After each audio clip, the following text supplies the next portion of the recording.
Today I have replaced a high pressure line on my power steering. It was leaking and I couldn't find a really good video explaining to me the best way to do this.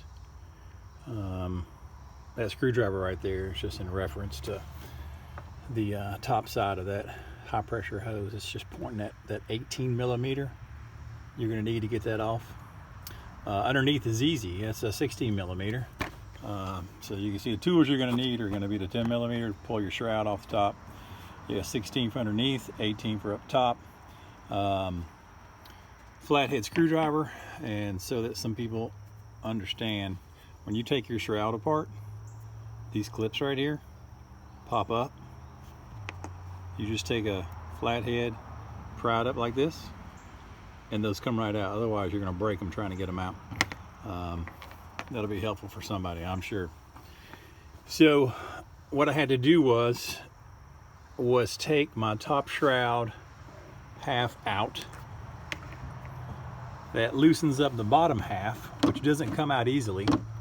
But to get your top shroud out and to get as far as I did, you also have to take apart the breather. You can see it's been pulled out.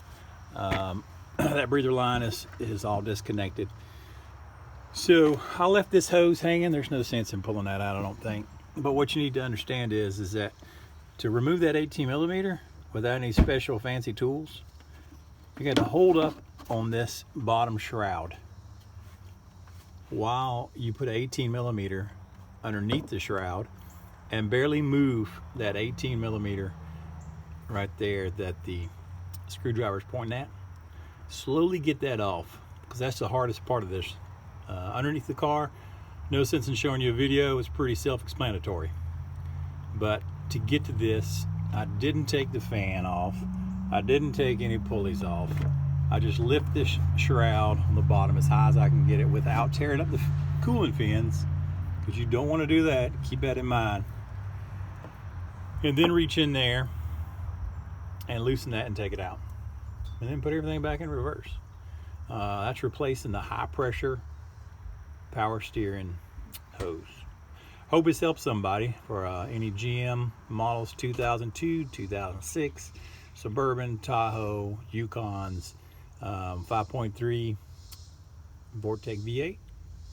Should be pretty much the same on these trucks. So good luck with it, and I hope this helps somebody.